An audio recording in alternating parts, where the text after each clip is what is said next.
Christmas کا کیا مطلب ہے؟ کیا حضرت عیسیٰ علیہ السلام 25 دسمبر کو پیدا ہوئے تھے؟ کرسمس ڈے سب سے پہلے کس سن میں منایا گیا؟ کرسمس ٹری کیا ہے اور اس کا آغاز کہاں سے ہوا؟ کرسمس ڈے پر تحفے تحائف دینے کا سلسلہ کیسے شروع ہوا؟ کرسمس کارڈ کی ابتدا کب اور کہاں سے ہوئی؟ کیا مسلمان کرسمس ڈے منا سکتے ہیں؟ کرسمس ڈے منانے کی قباحتیں کیا ہیں؟ آج کی اس ویڈیو میں ان تمام اہم ترین پوائنٹس کو مکمل دلائل کے ساتھ بیان کیا جائے گا انشاءاللہ۔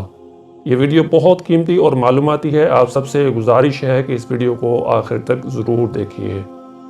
بسم اللہ الرحمن الرحیم، السلام علیکم ورحمۃ اللہ وبرکاتہ۔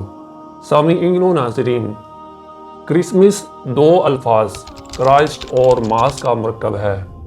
کرائسٹ مسیح کو کہتے ہیں اور ماس اجتماع اکٹھا ہونا ہے، یعنی مسیح علیہ السلام کے لیے اکٹھا ہونا۔ مسیح اجتماع یا یوم میلاد مسیح علیہ السلام، یہ لفظ تقریباً 4 صدی کے قریب پایا گیا۔ اس سے پہلے یہ لفظ متعارف نہ تھا۔ اس دن کو پول ڈے یعنی کہ یوم پیدائش جیسے ناموں سے بھی پکارا جاتا ہے، اور کرسمس ڈے کو بڑا دن بھی کہا جاتا ہے، یعنی 25 دسمبر کو عیسائی عیسیٰ علیہ السلام کی پیدائش کی خوشی میں عید مناتے ہیں۔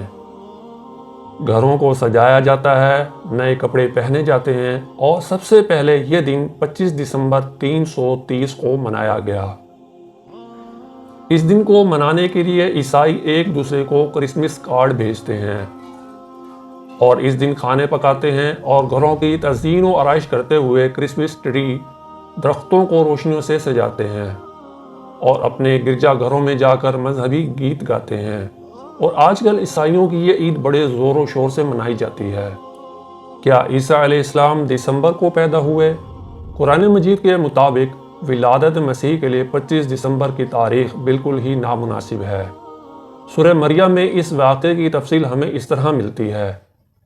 اللہ تعالیٰ فرماتے ہیں فَحَمَلَتْهُ فَانْتَبَذَتْ بِهِ مَكَانًا قَصِيًّا، تو وہ اس بچے کے ساتھ حاملہ ہو گئیں اور اسے لے کر ایک دور کی جگہ چلی گئیں۔ پھر درد دیزہ ان کو کھجور کے تنے کی طرف لے آیا، کہنے لگیں کہ کاش میں اس سے پہلے مر چکی ہوتی اور بھولی بصری ہو گئی ہوتی۔ اس وقت ان کے نیچے کی جانب سے فرشتے نے ان کو آواز دی کہ غمناک نہ ہو، تمہارے پروردگار نے تمہارے نیچے ایک چشمہ جاری کر دیا ہے، اور کھجور کے تنے کو پکڑ کر اپنی طرف ہلاؤ، تم پر تازہ تازہ کھجوریں جھڑ پڑیں گی، تو کھاؤ اور پیو اور آنکھیں ٹھنڈی کرو۔ ان آیات سے یہ واضح ہوتا ہے کہ یہ کھجوروں کے پکنے کا موسم تھا، اور فلسطین میں کھجوریں جون یا جولائی کے مہینے میں تیار ہوتی ہیں، اور اس حساب سے لگتا ہے کہ انہی مہینوں میں حضرت عیسیٰ علیہ السلام کی پیدائش ہوئی ہوگی۔ اور اس بات پر تو سب ہی متفق ہیں کہ کرسمس کے موقع پر کرسمس ٹری کی روایت جرمنی سے آئی ہے۔ دنیا کا پہلا کرسمس ٹری 7ویں صدی عیسوی کے اوائل میں کرسمس کا حصہ بنا۔ واقعہ کچھ اس طرح سے ہے کہ ایک برطانوی راہب جرمنی میں ایک قصبے کو عیسائیت کی تبلیغ کے لیے درس دے رہا تھا۔ اسی دوران اس نے شاہ بلوط کے ایک درخت کو یہ ظاہر کرنے کے لیے گرا دیا کہ یہ مقدس نہیں ہے۔ اس درخت کے برابر میں صنوبر کا ایک درخت تھا۔ شاہ بلوط کا جب درخت گرا تو اتفاق سے صنوبر کا چھوٹا سا درخت اس سے بچ گیا۔ راہب نے اس اتفاق کو معجزہ قرار دیتے ہوئے اس درخت کو حضرت عیسیٰ علیہ السلام کے درخت کا نام دے دیا۔ کرسمس کے روز صنوبر کے اس درخت کو تقریب کا حصہ بنا دیا گیا، اور پھر 17ویں صدی عیسوی تک جرمنوں نے کرسمس ٹری کی اس روایت کو پورے یورپ میں پھیلا دیا۔ امریکہ میں 20 دسمبر 1821 کو درخت کرسمس کا حصہ بنا۔ جرمنی اور ہمسایہ ملک میں لوگ اس درخت کو اپنے گھروں میں نمایاں مقام پر نصب کرتے تھے۔ کرسمس کے دوران کرسمس ٹری کا تصور بھی جرمنوں کا ہی پیدا کردہ ہے۔ لوگ کرسمس کے دن حضرت مریم علیہ السلام اور حضرت عیسیٰ علیہ السلام کا پورا واقعہ نعوذ باللہ ڈرامے کی شکل میں پیش کرتے تھے۔ اس واقعے کے دوران درخت کو حضرت مریم علیہ السلام کا ساتھی بنا کر پیش کیا جاتا۔ وہ اپنی ساری اداسی اور ساری تنہائی ایک درخت کے پاس بیٹھ کر گزار دیتی، یہ درخت بھی اسٹیج پر مصنوعی طریقے سے لگایا جاتا تھا۔ جب یہ کھیل ختم ہو جاتا تو لوگ تبرک کے طور پر وہ شاخیں اکھیڑ کر اپنے گھر لے جاتے۔ ان شاخوں کو وہ کسی ایسی جگہ لگا دیتے جہاں ان کی نظریں ان پر اکثر پڑتی رہتی۔ یہ لوگ ان شاخوں کو مختلف قسم کے دھاگوں سے سجاتے بھی رہتے تھے۔ یہ رسم آہستہ آہستہ کرسمس ٹری کی شکل اختیار کر گئی۔ اس ارتقائی عمل کے دوران کسی نے اس پر بچوں کے لیے تحائف بھی لٹکا دیے، جس پر یہ تحائف بھی کرسمس ٹری کا حصہ بن گئے۔ کرسمس ٹری کی بدعت 19ویں صدی تک جرمنی تک محدود رہی۔ سن 1847 کو برطانوی ملکہ وکٹوریہ کا خاندان جرمنی گیا اور اسے کرسمس کا تہوار جرمنی میں ہی منانا پڑا۔ تو اس نے پہلی مرتبہ لوگوں کو کرسمس ٹری بناتے اور سجاتے دیکھا تو اسے یہ حرکت بہت اچھی لگی، لہٰذا وہ واپسی پر ایک ٹری ساتھ لے آیا۔ اس نے یہ درخت ملکہ کو دکھایا، ملکہ نے بھی اسے بہت زیادہ پسند کیا۔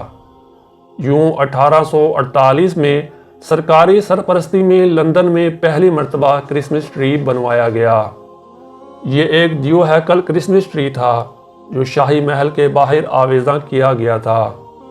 25 دسمبر 1848 کو لاکھوں لوگ یہ درخت دیکھنے لندن آئے اور اسے دیکھ کر گھنٹوں تالیاں بجاتے رہے۔ اس دن سے لے کر آج تک تقریباً تمام ممالک میں کرسمس ٹری ہر مسیحی گھر میں بنایا جاتا ہے۔ ایک رپورٹ کے مطابق صرف برطانیہ میں 70 لاکھ کرسمس ٹری بنائے جاتے ہیں، جس پر 150 بلین پاؤنڈ خرچ آتا ہے۔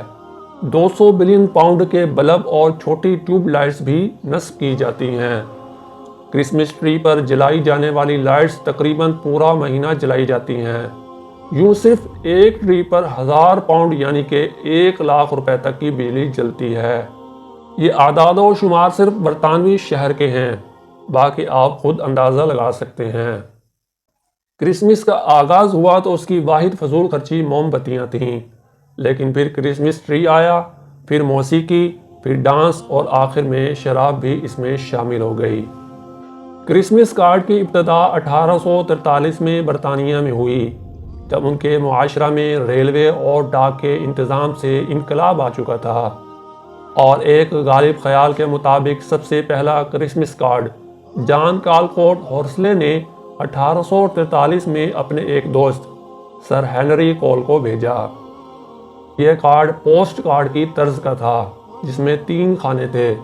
مرکزی خانے میں ایک عام برطانوی خاندان کرسمس ضیافت میں جشن مناتے دکھایا گیا، لیکن دوسرے خانوں میں پیار و محبت کے سماجی کاموں کی تصاویر بنائی گئیں اور کارڈ کی پیشانی پر لکھا تھا، آپ کو کرسمس اور نیا سال کی مبارک ہو۔ اس کارڈ کی 1000 کاپیاں شائع کر کے صرف 1 شلنگ فی کارڈ فروخت ہوئیں۔ اشاعت اور ڈاک کے نظام میں ترقی کے باعث کرسمس کارڈ کا رواج عام ہو گیا، جس میں کرسمس کے متعلق تصاویر شائع ہونے لگیں اور آج تک یہ رسم جاری ہے۔ عیسائیوں کے تہوار کرسمس کے موقع پر چھپنے والے ان کرسمس کارڈوں کی دیکھا دیکھی مسلمانوں میں بھی عید کارڈ چھپنے لگے اور بھیجے جانے لگے۔ اب تو یہ قبیح رسم انگریز کے دور غلامی کی یادگار ہے اور اس قدر ترقی کر چکی ہے کہ شاید ہی کوئی مسلمان گھرانہ اس سے محفوظ ہوگا۔ عید کارڈ کا ثبوت نہ تو قرآن و حدیث میں ملتا ہے اور نہ فقہ میں، یہاں تک کہ اسلامی تاریخ بھی اس کے تذکرے سے خالی ہے، اور اب تو یہ بری رسم پوری دنیا میں پھیل گئی ہے۔ فرق صرف اتنا ہے کہ پہلے کارڈ کاغذ اور گتے کی صورت میں ایک دوسرے کو بھیجے جاتے تھے، جبکہ اب سوشل میڈیا کے ذریعے یہ کارڈ ڈیجیٹل فونٹ میں ایک دوسرے کے ساتھ شیئر کیے جاتے ہیں۔ افسوسناک اور قابل غور بات یہ ہے کہ کرسمس کا دن مسلمانوں نے بھی عیسائیوں کی طرح ہی جوش و خروش سے منانا شروع کر دیا، قطع نظر اس بات سے کہ اسلام اس کے متعلق کیا حکم دیتا ہے اور اس کی تاریخی اور شرعی حیثیت کیا ہے۔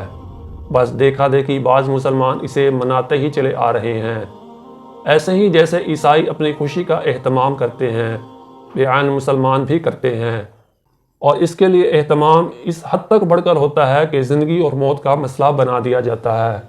سال 2005 کے کرسمس پر کئی ایسی خبریں منظر عام پر آئیں کہ جنہوں نے نہ صرف ہوش اڑا دیے بلکہ مسلمانوں کے لیے سوچ کا مقام بھی پیدا کیا۔ خبر یوں تھی کہ لاہور کے علاقے فیروز والا میں 5 بچوں کی ماں نے کرسمس کے موقع پر نئے کپڑوں کی فرمائش کی جو کہ اس کا خاوند پوری نہ کر سکا، تو وہ عورت تیزاب پی کر ہمیشہ کے لیے زندگی سے ہار گئی۔ اسی طرح کی دوسری خبر لاہور ہی کے علاقے ریواز گارڈن سے آئی، جہاں سائمہ نامی خاتون نے اس مسئلے پر موت کو گلے لگا لیا۔ دیکھا جائے تو یہ دیوانگی کے سوا کچھ بھی نہیں ہے۔ اول تو ایک مسلمان کا کافروں کے تہوار میں یوں شمولیت اختیار کرنا ٹھیک ہی نہیں ہے۔ ہمارا اسلام اس بات کی اجازت نہیں دیتا۔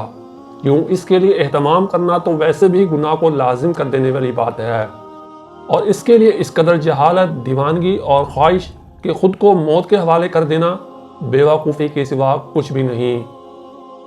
اور آج مسلمان عیسائی ہتھ کنڈوں کا اس قدر شکار ہو چکے ہیں کہ انہوں نے کرسمس کے تہوار کو خود بھی بڑے دھوم دھام سے منانا شروع کر دیا ہے۔ اس کے لیے باقاعدہ تقریبات ہونے لگی ہیں۔ افسوس صد افسوس کہ ایسا کرنے والے بھی خود کو اسلام کے نمائندے قرار دیتے ہیں۔ عیسائیوں کی تبلیغی جماعت یہ چاہتی ہے اور اس کے لیے وہ کوشش بھی کر رہے ہیں کہ مسلمان ہی نہ رہیں، ان کے دل میں عیسائیت سے نفرت کی بجائے محبت کا جذبہ پیدا ہو جائے۔ وہ عیسائیت کو برا جاننے کی بجائے اسے اچھا تصور کریں، ان کے تہوار منائیں اور وہ کچھ کریں کہ جن سے اسلام روکتا ہے۔ اول تو وہ مسلمان ہی نہ رہیں، اور اگر ہوں بھی تو برائے نام مسلمان رہیں۔ اگر کوئی مسلمان ہو کر بھی کرسمس ڈے بناتا ہے تو وہ ان کے اس عقیدے کو مضبوط کر رہا ہے جو ان کا حضرت عیسیٰ علیہ السلام کے بارے میں ہے۔ ان کا عقیدہ ہے کہ 25 دسمبر کو اللہ کا بیٹا نعوذ باللہ عیسیٰ علیہ السلام پیدا ہوئے تھے۔ اللہ تعالیٰ کا فرمان بھی ان کے اس عقیدے کو اس طرح سے بیان کرتا ہے کہ وَقَالُوا اتَّخَذَ الرَّحْمَنُ وَلَدًا، اور انہوں نے رحمان کے لیے بیٹا بنایا۔